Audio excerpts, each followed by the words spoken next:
Hi everyone, welcome back to my channel Toppers Media.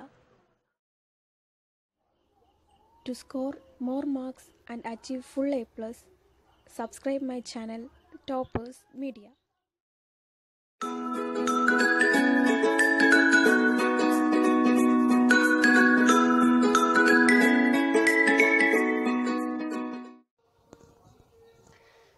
Hi,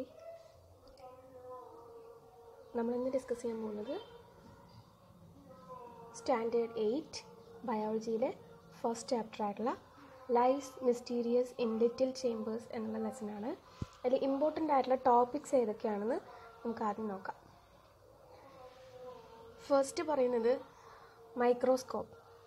എന്താണ് microscope, ഏതൊക്കെ തരത്തിലുള്ള മൈക്രോസ്കോപ്പുകളുണ്ട്, എന്താണ് മൈക്രോസ്കോപ്പിൻ്റെ യൂസസ്, ഇത്രയും കാര്യങ്ങളാണ് ആ ലെസണിൽ പറയുന്നത്. Then preparation of A slide എന്ന് പറഞ്ഞു കഴിഞ്ഞാൽ എന്താ ഉദ്ദേശിക്കുന്നത്, നമ്മളിപ്പോൾ മൈക്രോസ്കോപ്പിൽ വെച്ച് നോക്കാൻ വേണ്ടിയിട്ട് ഒരു സെക്ഷൻ എടുക്കുന്നില്ലേ, ഓരോ പ്ലാന്റിൻ്റെ സ്റ്റെം ആണെങ്കിലും അല്ലെങ്കിൽ ഒണിയൻ, അങ്ങനെ എന്താണോ നമുക്ക് വ്യൂ ചെയ്യേണ്ടത്, അതിൻ്റെ സെൽസ് ഏതിൻ്റെ സെല്ലാണോ നമുക്ക് കാണാനുള്ളത്, അതിൻ്റെ സ്ലൈഡ് പ്രിപ്പയർ ചെയ്യുന്നത് എങ്ങനെയാണ് നമുക്കത് വ്യൂ ചെയ്യാൻ പറ്റുക, അതിന് ആ സ്ലൈഡിൽ വെച്ച് മൈക്രോസ്കോപ്പിൽ വെച്ച് കാണുന്നത് വരെയുള്ള കുറച്ച് സ്റ്റെപ്പുകളുണ്ട്. ആ സ്റ്റെപ്പ് എന്താണെന്നുള്ളതാണ് പറയുന്നത്. ദെൻ സെൽ തിയറി, പിന്നെ animal cell and plant cell പഠിക്കുന്നുണ്ട്, അതിൻ്റെ ഡിഫറൻസും പഠിക്കുന്നുണ്ട്. ഓക്കെ, മൈക്രോസ്കോപ്പ്, ഇതാണ് മൈക്രോസ്കോപ്പ് അല്ലേ. ഇത് കോമ്പൗണ്ട് മൈക്രോസ്കോപ്പാണ്. സിമ്പിൾ മൈക്രോസ്കോപ്പും ഉണ്ട്, കോമ്പൗണ്ട് മൈക്രോസ്കോപ്പും ഉണ്ട്. രണ്ട് തരത്തിലുള്ള മൈക്രോസ്കോപ്പുകളാണ് ഉള്ളത്, simple microscope and compound microscope. എന്തിനാണ് മൈക്രോസ്കോപ്പ് യൂസ് ചെയ്യുന്നത്? നമുക്ക് കണ്ണുകൊണ്ട് അല്ലേ, സാധാരണ നമുക്ക് നേക്കഡ് ഐ കൊണ്ട് കാണാൻ പറ്റാത്ത കാര്യങ്ങൾ കൂടുതൽ ഫോക്കസ് ചെയ്തിട്ട് കാണാൻ വേണ്ടിയിട്ടാണ് എന്ത് യൂസ് ചെയ്യുന്നത്, മൈക്രോസ്കോപ്പ് യൂസ് ചെയ്യുന്നത് അല്ലേ. ഇപ്പോൾ ഒരു പ്ലാന്റിൻ്റെ സെക്ഷൻ എടുക്കുകയാണെന്നുണ്ടെങ്കിൽ പ്ലാന്റ് സ്റ്റെമ്മിലുള്ള അതിനകത്ത് നമ്മൾ സ്റ്റെമ്മിൽ ഇങ്ങനെ നോക്കിക്കഴിഞ്ഞാൽ നമുക്ക് നേക്കഡ് ആയിക്കൊണ്ട് ഒന്നും കാണാൻ പറ്റില്ല. പക്ഷെ അതിൽ മൈക്രോസ്കോപ്പിൽ വെച്ച് നമ്മൾ നോക്കണമെന്നുണ്ടെങ്കിൽ അതിൻ്റെ സെൽസ് ക്ലിയർ ആയിട്ട് നമുക്ക് കാണാൻ പറ്റും അല്ലേ. അങ്ങനെ നേക്കഡ് ആയിക്കൊണ്ട് കാണാൻ പറ്റാത്ത സാധനങ്ങളെ സൂക്ഷിച്ച് കാണാൻ വേണ്ടിയിട്ടാണ് എന്ത് യൂസ് ചെയ്യുന്നത്, മൈക്രോസ്കോപ്പ് യൂസ് ചെയ്യുന്നത്. ഓക്കെ, മൈക്രോസ്കോപ്പിൻ്റെ നിങ്ങൾക്ക് പഠിക്കാനുള്ള കുറച്ച് ഭാഗങ്ങളാണ് തന്നിട്ടുള്ളത്. ഫസ്റ്റ് ഭാഗമാണ് എന്ത്, ഐ പീസ്. കണ്ടോ, മേലെ നമ്മൾ കണ്ണ് വെച്ച് നോക്കുന്ന ഭാഗമാണ് ഐ പീസ് എന്ന് പറയുന്നത്. ഓക്കെ, ദെൻ നോബ്, നമ്മുടെ ലെൻസിൻ്റെ പൊസിഷനും അത് ടൈറ്റ് ചെയ്യാനും റൊട്ടേറ്റ് ചെയ്യാനും അങ്ങനെ എല്ലാ കാര്യങ്ങൾക്കും വേണ്ടിയിട്ട് നമ്മൾ പൊസിഷൻ കറക്റ്റ് ചെയ്യാൻ വേണ്ടി യൂസ് ചെയ്യുന്നതാണ് നോബ്. ദെൻ ഒബ്ജക്റ്റീവ് ലെൻസ്, ആ താഴെ 3 തരത്തിലുള്ള ലെൻസ് വന്നിട്ടുണ്ട് അല്ലേ, അതിനെ ഒബ്ജക്റ്റീവ് ലെൻസ് എന്നാണ് പറയുന്നത്. ദെൻ സ്റ്റേജ് ആൻഡ് ക്ലിപ്പ് എന്ന് പറയുന്നത് നമ്മളൊരു ഗ്ലാസ് സ്ലൈഡ് തരും എന്ന് പറഞ്ഞല്ലോ, ഇപ്പോൾ നമ്മൾ സ്ലൈഡിൻ്റെ പ്രിപ്പറേഷൻ പറഞ്ഞില്ലേ, ആ സ്ലൈഡിൽ പ്രിപ്പയർ ചെയ്ത സാധനം ആ ബ്ലാക്ക് കളറിലുള്ള സ്റ്റാൻഡ് കണ്ടോ, ആ സ്റ്റാൻഡിന് മേലെ, ലെൻസിന് തൊട്ട് താഴെ സ്റ്റാൻഡിന് മേലായിട്ടാണ് നമ്മൾ പൊസിഷൻ ചെയ്യാറ്, എന്നിട്ടാണ് നമ്മൾ അതിനെ ഫോക്കസ് ചെയ്ത് നോക്കുക. ഓക്കെ, ദെൻ കണ്ടൻസർ, ആ താഴത്ത് ഒരു ലൈറ്റ് തന്നിട്ടുണ്ട്. നെക്സ്റ്റ് ഭാഗം നോക്കും, മിററാണ് കണ്ടോ, ആ മിററിലേക്ക് വരുന്ന ലൈറ്റ് റിഫ്ലക്റ്റ് ചെയ്ത് കണ്ടൻസറിലൂടെ മേലേക്ക് വരുമ്പോഴാണ് നമ്മുടെ സ്ലൈഡിൽ എന്താണോ നമ്മൾ വെച്ചിട്ടുള്ളത് അതിലേക്ക് ലൈറ്റ് വരും. ആ ലൈറ്റ് അതിലേക്ക് അടിക്കുന്ന സമയത്താണ് നമുക്കത് സൂക്ഷിച്ച് കാണാനായിട്ട് പറ്റുന്നത്. ഓക്കെ, അപ്പോൾ ഇത്രയും കാര്യങ്ങളാണ് കോമ്പൗണ്ട് മൈക്രോസ്കോപ്പിലെ 6 പാർട്സാണ് നിങ്ങൾ പഠിച്ചത്. Eyepiece, knob, objective lens, stage and clip, condenser and mirror. ഇനി പറയുന്നത് എങ്ങനെയാണ് ഒരു സ്ലൈഡ് പ്രിപ്പയർ ചെയ്യുന്നത്. ഇത് നിങ്ങളുടെ ടെക്സ്റ്റ് ബുക്കിൽ തന്നെയുള്ള പിക്ചറാണ്, നോക്കുക. നമ്മൾ എടുത്തിട്ടുള്ളത് ഒരു സ്റ്റെമ്മാണ് കേട്ടോ. സ്റ്റെമ്മിൻ്റെ സെക്ഷൻ എടുക്കുന്നത് എങ്ങനെയാണെന്നാണ് പറയുന്നത്. സ്റ്റേജ് 1 എന്താ ചെയ്യുന്നത്, put the material to be observed in the petri dish containing water to prevent dehydration. അത് ഡ്രൈ ആയിട്ടുള്ള സ്റ്റെമ്മാണെന്നുണ്ടെങ്കിൽ ഡീഹൈഡ്രേഷൻ എന്ന് വെച്ചാൽ അതിനൊത്തിരി നനവൊക്കെ ഇതാവാൻ വേണ്ടിയിട്ട്, ഡീഹൈഡ്രേഷൻ ഒഴിവാക്കാൻ വേണ്ടിയിട്ട് എന്ത് ചെയ്യണം, ആ സ്റ്റെമ്മിനെ ആദ്യം കുറച്ച് നേരം വെള്ളത്തിൽ ഇട്ട് വയ്ക്കുക. ഓക്കെ, ദെൻ പെട്രി ഡിഷ് എന്ന് പറയുന്നത് ആ ബൗള്, അതിൽ കാണിച്ചിട്ടുള്ള ഗ്ലാസ് ബൗളില്ലേ, അതിനെയാണ് പെട്രി ഡിഷ് എന്ന് പറയുന്നത് കേട്ടോ. Then take thin cross sections of the material to be observed. ആ സ്റ്റെമ്മിൻ്റെ നമ്മൾ +2 പോകുന്ന സമയത്ത് നമുക്ക് കൂടുതലായിട്ട് പഠിക്കാനുണ്ടാവും. ഒരു സെക്ഷൻ അല്ല, നമ്മൾ കുറേ സെക്ഷൻസ് എടുക്കും. ആ എടുത്തതിൽ ഏറ്റവും തിന്നായിട്ടുള്ള സെക്ഷനെ വെച്ചിട്ടാണ് നമ്മൾ പ്രാക്ടിക്കൽ നടത്തിക്കൊണ്ട് പോവുക. ഓക്കെ, അപ്പോൾ ഇതിൽ കുറേ സെക്ഷൻസ് എടുക്കുക. നിങ്ങളുടെ പിക്ചറിൽ കാണാൻ പറ്റുന്നുണ്ടാവും കുറേ സെക്ഷൻസ്. ആ സ്ലൈഡിൽ, ഗ്ലാസ് സ്ലൈഡിൽ കുറേ സെക്ഷൻസ് ഉണ്ട്. അതിൽ നിന്നും ഏറ്റവും തിന്നായിട്ടുള്ള സെക്ഷൻ ഏതാണോ അതാണ് നമ്മൾ സെലക്ട് ചെയ്യുന്നത്. Okay, take thin cross sections of the material to be observe. നമ്മൾ ഏത് മെറ്റീരിയലിനെയാണോ നോക്കാൻ പോകുന്നത് അതിൻ്റെ തിൻ സെക്ഷൻസ് എടുക്കുക. ഇനി കൈ കൊണ്ട് മാറ്റുകയല്ല ചെയ്യണത്. എന്താ ചെയ്യണത്? With a brush shift the sections to the watch glass containing water. Then section എടുത്തതിനെ കൂടി എന്ത് ചെയ്യുന്നുണ്ട്? വാച്ച് ഗ്ലാസ്സിലേക്ക്, വെള്ളം നനവുള്ള വാച്ച് ഗ്ലാസ്സിലേക്ക് ഷിഫ്റ്റ് ചെയ്യുന്നു. Third step, put the thinnest and complete sections to a watch glass containing stain. Stain first ഗ്ലാസ്സിലുള്ളതല്ല അല്ലേ, സ്റ്റേജ് 3യിലുള്ള വാച്ച് ഗ്ലാസ്സിലുള്ള പോലെയല്ല സ്റ്റേജ് 4 കാണിച്ചിട്ടുള്ള പിങ്ക് കളർ കൊടുത്തിട്ടുണ്ട് അല്ലേ. എന്തിനാണ്? ആ സ്റ്റെമ്മിലേക്ക് ആ കളർ പിടിച്ചു കഴിഞ്ഞാൽ, ആ സ്റ്റെമ്മിൻ്റെ സെക്ഷനിലേക്ക് കളർ പിടിച്ചു കഴിഞ്ഞാലാണ് നമുക്ക് ആ സെൽസ്, ഓരോ സെൽസിൻ്റെയും സെൽ ബോർഡേഴ്സൊക്കെ നമുക്ക് കൃത്യമായിട്ട് കാണാൻ പറ്റും. അതുകൊണ്ടാണ് ആ സെല്ല് എന്തെങ്കിലും ഇട്ടിട്ടുള്ളത്, സ്റ്റെയിൻ വാട്ടറിൽ ഇട്ടിട്ടുള്ളത്.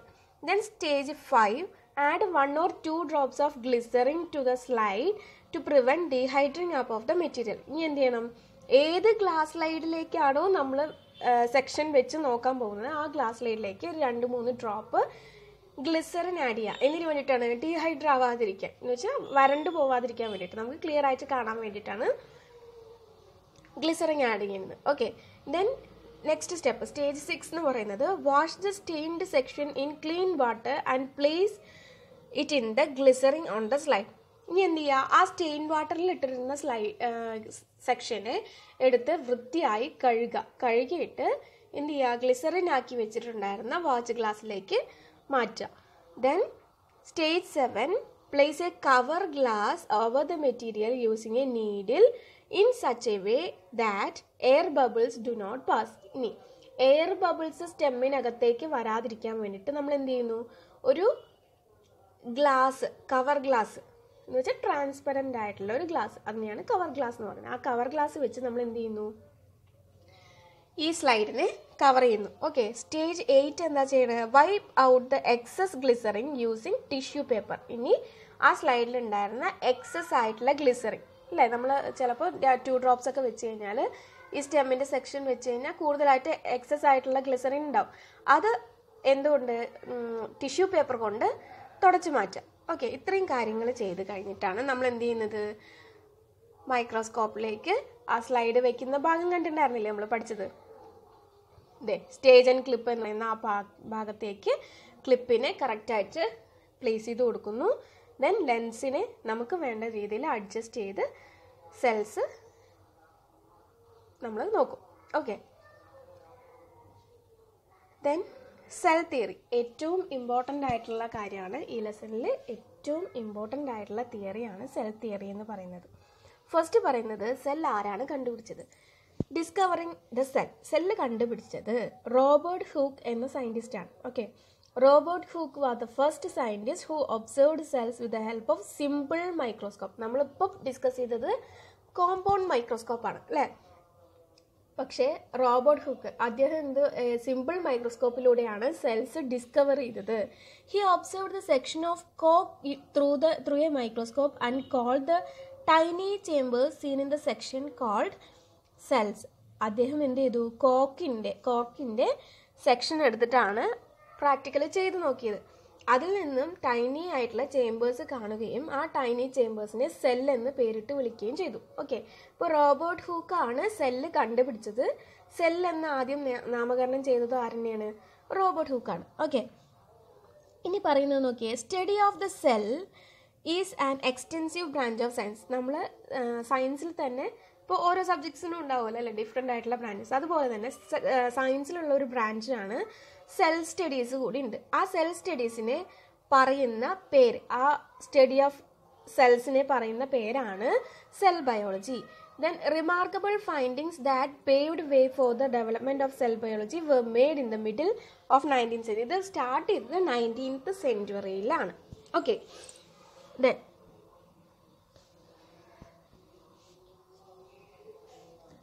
അടുത്ത് പറയുന്നത് സെൽ തിയറി എന്താണ്? നമ്മൾ പറഞ്ഞു സെല്ല് കണ്ടുപിടിച്ചത് റോബർട്ട് ഹൂക്ക് ആണ് എന്ന് പറഞ്ഞു അല്ലേ. ഇനി സെൽ തിയറി ഉണ്ടാക്കിയത് 2 സയൻറ്റിസ്റ്റ് ചേർന്നിട്ടാണ് സെൽ തിയറി ഫോർമുലേറ്റ് ചെയ്തത്. ആരൊക്കെയാണ്? MJ Schleiden തിയോഡർ ഷ്വാനും. Okay, the cells theory was formulated by MJ Schleiden and Theodor Schwann. Summarizing the findings of various scientists, it puts forward 2 main concepts. ഈ 2 സയൻറ്റിസ്റ്റിൻ്റെയും concepts ഒരുമിച്ച് ചേർത്ത് 2 main concept ആയിട്ടാണ് പുറത്തു വന്നത്. First എന്ന് പറയുന്നത് the body of all organism is made up of cells. എല്ലാ ഓർഗാനിസംസും അതിൻ്റെ ബോഡി ബിൽഡ് ചെയ്തിട്ടുള്ളത്, ബേസിക് ആയിട്ട് ബിൽഡ് ചെയ്തിട്ടുള്ളത് സെൽസ് യൂസ് ചെയ്തിട്ടാണ് എന്ന് കണ്ടുപിടിച്ചു. രണ്ടാമത് പറയുന്നത് cells are the structural and functional unit of organisms. എല്ലാ ഓർഗാനിസംസിൻ്റെയും സ്ട്രക്ചറലും ഫങ്ഷണൽ യൂണിറ്റ്സ് എന്ന് വെച്ചാൽ ബേസിക് ആയിട്ടുള്ളത് സെൽസ് ആണെന്ന് പറയുന്നു. ഓക്കെ, രണ്ടും സെയിം തന്നെയാണ്. The body of all organs, എല്ലാ ഓർഗാനിസംസും ഉണ്ടാക്കിയിട്ടുള്ളത് സെൽസ് കൊണ്ടാണെന്ന് പറഞ്ഞു. Then structural and functional units ആണ്, ഓർഗാനിസത്തിൻ്റെ സ്ട്രക്ചറൽ ആൻഡ് ഫങ്ഷണൽ യൂണിറ്റ്സ് ആണ് സെൽസ് എന്നും പറഞ്ഞു. ഇനി സെൽസ്, ഓരോ സെൽസിൻ്റെയും ഫങ്ഷൻസ് എന്തൊക്കെയാണെന്ന് നോക്കാം. ഒരു സെല്ലിൻ്റെ ഫങ്ഷൻസ് ഓഫ് സെൽസ് എന്ന് കൊടുത്തിട്ടുണ്ട് അല്ലേ. അതിൻ്റെ 3 സൈഡിൽ 3 ഫങ്ഷൻസും കൊടുത്തിട്ടുണ്ട്. ഫസ്റ്റ് എന്താണ് പറഞ്ഞത്? റെസിസ്റ്റ് ഫോറിൻ പാർട്ടിക്കിൾസ്, പുറത്തുനിന്ന് വരുന്ന പാർട്ടിക്കിൾസിനെ റെസിസ്റ്റ് ചെയ്യുക, തടഞ്ഞു വെക്കുന്നത് ഈ സെൽസ് ആണ്. ദെൻ സിന്തസൈസ് ബയോമോളിക്യൂൾസ്, നമ്മുടെ ബോഡിയിലുള്ള ബയോമോളിക്യൂൾസിനെ സിന്തസൈസ് ചെയ്യുന്നത് ആരാണ്? സെൽസിൻ്റെ ഹെൽപ്പോടുകൂടിയാണ്. Then release energy from nutrients, നമ്മൾ കഴിക്കുന്ന ന്യൂട്രിയൻസിൽ നിന്ന് നമുക്ക് വേണ്ടതായിട്ടുള്ള എനർജി റിലീസ് ചെയ്യുന്നത് സെൽസ് ആണ്. അപ്പോൾ ബേസിക് ആയിട്ടുള്ള നമ്മുടെ ബോഡിക്ക് ആവശ്യമുള്ള എല്ലാ കാര്യങ്ങളും ചെയ്യുന്നത് ആരാണ്? സെൽസ് ആണെന്ന് മനസ്സിലായി അല്ലേ. Resist foreign particles, synthesis biomolecules and releases energy from nutrients. ഇനി പറയുന്നത് പ്ലാന്റ് സെല്ലും അനിമൽ സെല്ലും ആണ്. നമ്മൾ ഫസ്റ്റ് ഡിസ്കസ് ചെയ്യുന്നത് പ്ലാന്റ് സെല്ലാണ്. പ്ലാന്റ് സെല്ലിൻ്റെ ഭാഗങ്ങളാണ്, കണ്ടില്ലേ? Nucleus, cell membrane, ribosome, endoplasmic reticulum, cytoplasm, chloroplast, Golgi complex, vacuole, മൈറ്റോകോൺട്രിയൻ and cell wall. ഇത്രയും ഭാഗങ്ങളാണ് പ്ലാന്റ് സെൽ എന്ന് പറയുന്നത്. നിങ്ങളിത് പഠിക്കുന്ന സമയത്ത് പ്ലാന്റ് സെല്ലും അനിമൽ സെല്ലും ഒരുമിച്ച് ഒരു പേപ്പറിൽ വരയ്ക്കുക, ഒരേ പേജിൽ വരയ്ക്കുക. എന്നിട്ട് നിങ്ങൾ ആ പിക്ചർ നന്നായിട്ട് ഒബ്സർവ് ചെയ്യുക. ആ പ്ലാന്റ് സെല്ലും അനിമൽ സെല്ലും തമ്മിലുള്ള ഡിഫറൻസ് എന്താണ്, എന്തൊക്കെ ഭാഗങ്ങളാണ് പ്ലാന്റ് സെല്ലിലുള്ളത്, എന്തൊക്കെയാണ് അനിമൽ സെല്ലിലുള്ളത്, തമ്മിലില്ലാത്തത് ഏതൊക്കെയാണ്, കോമൺ ആയിട്ടുള്ളത് ഏതൊക്കെയാണ്, ഇതെല്ലാം പഠിച്ചു വെക്കുക. ഇമ്പോർട്ടൻ്റ് ആയിട്ടുള്ള കാര്യമാണ്. വരയ്ക്കാനും പഠിക്കണം, മാർക്ക് ചെയ്യാൻ പഠിക്കണം, ഓരോ ഭാഗങ്ങളുടെയും ഫങ്ഷൻസും പഠിക്കണം. തീർച്ചയായിട്ടും എക്സാമിന് ചോദിക്കാറുള്ള ക്വസ്റ്റ്യൻസ് ആണ്. ഇനി നമുക്ക് പ്ലാന്റ് സെല്ലിൽ പറഞ്ഞ ഭാഗങ്ങളുടെ ഫങ്ഷൻസ് എന്തൊക്കെയാണെന്ന് നോക്കാം. ഫസ്റ്റ് പറയുന്നത് mitochondrion, power house of the cell എന്നാണ് മൈറ്റോകോൺട്രിയനെ അറിയപ്പെടുന്നത്. Helps in the production and storage of energy, energy produce ചെയ്യാനും അതുപോലെ തന്നെ സ്റ്റോർ ചെയ്ത് വെക്കാനും മൈറ്റോകോൺട്രിയനാണ് ഹെൽപ്പ് ചെയ്യുന്നത്. അതുകൊണ്ട് power house of the cell എന്നറിയപ്പെടുന്നു. Then abundantly seen in the cells of liver, brain and muscles where energy requirement is high. എവിടെയാണോ കൂടുതലായിട്ട് എനർജി നമുക്ക് ആവശ്യം വരുന്നത് അവിടെ കൂടുതലായിട്ട് കാണുന്ന സെൽസ് ആണ് മൈറ്റോകോൺട്രിയൻ. മെയിനായിട്ട് ലിവർ, ബ്രെയിൻ ആൻഡ് മസിൽസ്, ലിവറിലും ബ്രെയിനിലും മസിൽസും ആണ് കൂടുതലായിട്ട് മൈറ്റോകോൺട്രിയൻ കാണുന്നത്. Then endoplasmic reticulum, the passage in the cell conduction of materials inside the cells takes place through this organ അല്ലേ. നമ്മുടെ ബോഡിയിലേക്ക് അകത്തേക്ക് വരുന്ന എല്ലാ തരത്തിലുള്ള മെറ്റീരിയൽസും ഏതിലൂടെയാണ് കടന്നു പോകുന്നത്? എൻഡോപ്ലാസ്മിക് റെറ്റിക്കുലം എന്നുള്ള ഭാഗത്തൂടെയാണ് കടന്നു പോകുന്നത്. Also known as cytoskeleton as it provides firmness and shape to the cell. ആ സെൽസിന് ഒരു ഷേപ്പും കൊടുക്കുന്നത് കൊണ്ട് തന്നെ അതിന് സൈറ്റോസ്കെൽട്ടൺ എന്ന പേര് കൂടിയുണ്ട്. Then ribosome, center of protein synthesis in the cell, seen either attached to the endoplasmic reticulum or free in the cytoplasm. Ribosome എന്ന് പറയുന്നത് പ്രോട്ടീൻ സിന്തസിസിൽ സെല്ലിൽ കാണുന്ന സെൻട്രലായിട്ട് കാണുന്ന ഭാഗമാണ്. Then seen either attached to the endoplasmic reticulum, endoplasmic റെറ്റിക്കുലമായിട്ട് attach ചെയ്തിട്ടുണ്ടാവാം, അല്ലെങ്കിൽ സൈറ്റോപ്ലാസത്തിൽ ഫ്രീ ആയിട്ട് നിൽക്കുന്നതായിട്ടാണ് കാണപ്പെടുന്നത് ribosome. Okay, centre of protein synthesis, സെല്ലിലെ പ്രോട്ടീൻ സിന്തസിസിൽ ഏറ്റവും മെയിൻ ആയിട്ടുള്ളതാണ് റൈബോസോം എന്ന് പറയുന്നത്, ഹെൽപ്പ് ചെയ്യുന്നത്. Okay, then vacuole, covered by a characteristic membrane called tonoplast. വാക്യൂളിനെ കവർ ചെയ്തിട്ടുള്ള ഒരു മെമ്പറൈൻ ഉണ്ട്, ആ മെമ്പറൈനെ പറയുന്നതാണ് ടോണോപ്ലാസ്റ്റ്. ഇനി വാക്യൂളിൻ്റെ പ്രത്യേകത എന്തൊക്കെയാണ്? Stores water, salts, excretory materials etcetera. വെള്ളം, ഉപ്പിൻ്റെ അംശങ്ങൾ ഒക്കെ സേവ് ചെയ്ത് വെക്കുന്നത് വാക്യൂളിലാണ്. Golgi complex collects cell secretions like enzymes, hormones, mucus etc. in small vesicles. എൻസൈംസും ഹോർമോൺസും ഒക്കെ കളക്ട് ചെയ്ത് വെക്കുന്ന ഒരു സെക്ഷനാണ് ഗോൾഗി കോംപ്ലക്സ് എന്ന് പറയുന്നത്. എവിടെയാണ് ഇത് സ്റ്റോർ ചെയ്ത് വെക്കുന്നത്? സ്മോൾ വെസിക്കിൾസ്, ചെറിയ വെസിക്കിൾസിലാണ് സ്റ്റോർ ചെയ്ത് വെക്കുന്നത്. Seen in plenty in glandular cell. Glandular സെൽസിൽ ഏറ്റവും കൂടുതലായിട്ട് കാണുന്നതാണ് ഗോൾഗി കോംപ്ലക്സ്. ഈ ഫങ്ഷൻസ് ഇമ്പോർട്ടൻ്റ് ആണ്, നിർബന്ധമായിട്ടും പഠിക്കണം. ദെൻ ഇതെന്താ? ന്യൂക്ലിയസ് അല്ലേ? എല്ലാ സെല്ലിൻ്റെയും സെൻട്രലിൽ കാണുന്നതാണ് ന്യൂക്ലിയസ്. ഈ ന്യൂക്ലിയസിൻ്റെ പ്രത്യേകത എന്തൊക്കെയാണ്? ന്യൂക്ലിയസിൽ തന്നെ കുറേ ഭാഗങ്ങൾ പറയുന്നുണ്ട്. Nucleolus, nucleoplasm, nuclear membrane, chromatin reticulum and nuclear pores. ഇനി ന്യൂക്ലിയസ് എന്ന് പറഞ്ഞാൽ എന്താണെന്ന് നോക്കാം. They are spherical bodies that play a major role in the synthesis of ribosomes. റൈബോസോംസിൻ്റെ സിന്തസിസിൽ ഏറ്റവും കൂടുതൽ റോൾ ഉള്ളത് ആർക്കാണ്? ന്യൂക്ലിയോലസിനാണ്. Okay. Nucleoplasm it is a fluid part of the nucleus. Nucleolus and chromatin reticulum are seen here. ന്യൂക്ലിയോലസും chromatin റെക്ടിക്കുലവും കാണപ്പെടുന്ന ഭാഗത്തിനെയാണ് നമ്മൾ ന്യൂക്ലിയോപ്ലാസം എന്ന് പറയുന്നത്. Then nuclear membrane. It is a double layered membrane that covers the nucleus. ന്യൂക്ലിയസിനെ cover ചെയ്തിട്ടുള്ള double layer മെംബ്രെയിനെയാണ് ന്യൂക്ലിയർ മെംബ്രെയിൻ എന്ന് പറയുന്നത്. Chromatin reticulum. They were seen as network in the nucleoplasm. They carries genes. ജീൻസിനെയൊക്കെ carry ചെയ്ത് കൊണ്ടുപോകുന്നത് chromatin reticulum. അപ്പം നമ്മൾ നേരത്തെ പറഞ്ഞിട്ടുണ്ടായിരുന്നു ന്യൂക്ലിയോലസും അതുപോലെ ക്രോമാറ്റിൻ റെറ്റിക്കുലവും കാണപ്പെടുന്ന ഭാഗത്തിനെയാണ് ന്യൂക്ലിയോപ്ലാസം എന്ന് പറയുന്നതെന്ന് പറഞ്ഞു. ഓക്കെ. ക്രോമാറ്റിൻ റെറ്റിക്കുലത്തിൻ്റെ എന്താണ് പറഞ്ഞത്? ജീൻസിനെ ക്യാരി ചെയ്യുന്നതാണ് അതിൻ്റെ മെയിൻ ആയിട്ടുള്ള റോൾ. ദെൻ പറയുന്നത് nuclear pores are pores in the nuclear membrane. Nuclear മെംബ്രെയിനിലുള്ള പോസിനെയാണ് ന്യൂക്ലിയർ പോസ് എന്ന് പറയുന്നത്. They help in the conduction of materials and form the nucleus from the nucleus. ന്യൂക്ലിയസിൽ നിന്നും അതുപോലെ തന്നെ ന്യൂക്ലിയസിലേക്കും മെറ്റീരിയൽസിനെ കൊണ്ടുവരുന്ന ഡ്യൂട്ടിയാണ് ന്യൂക്ലിയർ പോസിനുള്ളത്. ഓക്കെ. ന്യൂക്ലിയസിൻ്റെ ഭാഗങ്ങൾ പഠിക്കുന്നതും ഇമ്പോർട്ടൻ്റ് തന്നെയാണ്. ഇത് ആനിമൽ സെല്ലാണ്. നേരത്തെ ഞാൻ പറഞ്ഞതുപോലെ പഠിക്കുമ്പോൾ ആനിമൽ സെല്ലും പ്ലാന്റ് സെല്ലും ഒരുമിച്ച് വരച്ച് പഠിക്കുക. അതുപോലെ തന്നെ മീൻസ് പ്ലാന്റ് സെല്ലിൽ എന്തൊക്കെയാണ് ഭാഗങ്ങളുള്ളത്, അനിമൽ സെൽസിൽ എന്തൊക്കെയാണുള്ളത്, കോമൺ ആയിട്ട് ഏതൊക്കെ വരുന്നു, ഏതൊക്കെ ഇല്ല, ഡിഫറൻസ് ബിറ്റ്വീൻ എന്നുള്ള ക്വസ്റ്റ്യൻ നിങ്ങൾക്ക് ചോദിക്കാറുണ്ട്. അതുകൊണ്ടാണ് അങ്ങനെ പറഞ്ഞത്. ദെൻ അനിമൽ സെല്ലിലുള്ള ഭാഗങ്ങൾ ഏതൊക്കെയാണെന്ന് നോക്കാം. Centrosome, ribosome, cytoplasm, mitochondrion, cell membrane, nucleus, endoplasmic reticulum, Golgi complex and lysosome. ഇത്രയും ഭാഗങ്ങളാണ് അനിമൽ സെൽസിലുള്ളത്. ഇനി പറയുന്നത് നമ്മുടെ ചാപ്റ്ററിൽ 4 സയൻറ്റിസ്റ്റിനെ കുറിച്ച് പറഞ്ഞിട്ടുണ്ട്. നമ്മൾ റോബർട്ട് ഹൂക്ക് പറഞ്ഞു അല്ലേ? റോബർട്ട് ഹൂക്കാണ് ആരാ? സെല്ല് കണ്ടുപിടിച്ച ആൾ അല്ലേ?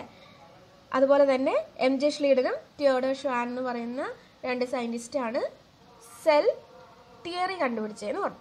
ഇനി അവരുടെ ഓരോ പ്രത്യേകതകളുണ്ട്. ഇത് പഠിച്ചു വെക്കണം.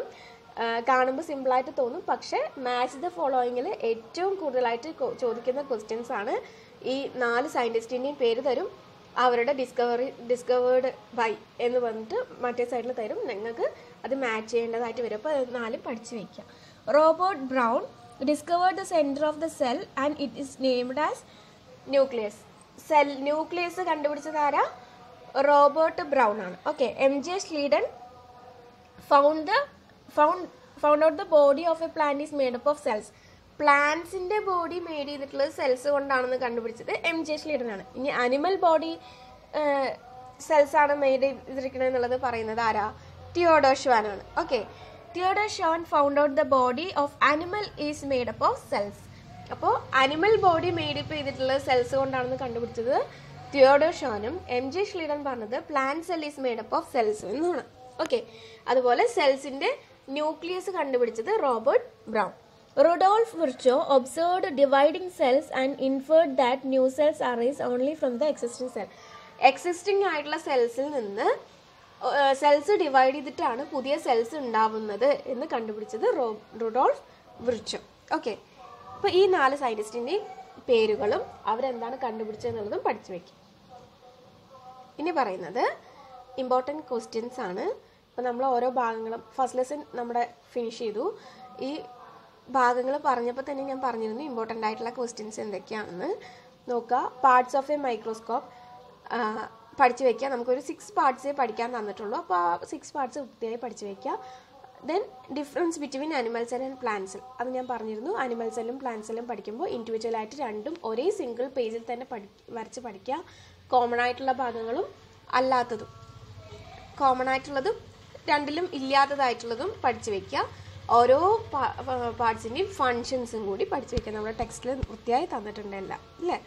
Then functions of each cell parts in both animal cell and plant cell. Then cell theory പഠിച്ചു വയ്ക്കുക. അതുപോലെ തന്നെ നമ്മുടെ 4 സയൻറ്റിസ്റ്റിൻ്റെ കാര്യങ്ങൾ. Then protoplasm and cytoplasm, cytoplasm എന്താണെന്ന് കൂടി പഠിച്ചു വയ്ക്കുക. ഇത്രയും കാര്യങ്ങളാണ് നമ്മുടെ ഫസ്റ്റ് ലെസണിൽ ഇമ്പോർട്ടൻ്റ് ആയിട്ടുള്ള കാര്യങ്ങൾ. നെക്സ്റ്റ് ക്ലാസ്സിൽ നമുക്കിതിൻ്റെ ഈ പറഞ്ഞ കാര്യങ്ങളും പാർട്സ് ഓഫ് എ മൈക്രോസ്കോപ്പ്, ഇപ്പോൾ ഇമ്പോർട്ടൻറ്റ് ക്വസ്റ്റ്യൻസ് തന്നില്ലേ, ആ ഇമ്പോർട്ടൻറ്റ് ക്വസ്റ്റ്യൻസിൻ്റെ നോട്ട്സ് തന്നതിന് ശേഷം നമുക്ക് സെക്കൻഡ് ചാപ്റ്റർ സ്റ്റാർട്ട് ചെയ്യാം. വീഡിയോ എല്ലാവർക്കും ഇഷ്ടമായെന്ന് കരുതുന്നു. ഇഷ്ടമായെങ്കിൽ ലൈക്ക് ചെയ്യുക, ഷെയർ ചെയ്യുക, നിങ്ങളുടെ ഫ്രണ്ട്സിലേക്കും കൂടി നമ്മുടെ വീഡിയോ യൂസ്ഫുൾ ആണെങ്കിൽ എത്തിക്കുക. ചാനൽ സബ്സ്ക്രൈബ് ചെയ്യാത്തവർ സബ്സ്ക്രൈബ് ചെയ്യുക. Thank you for watching.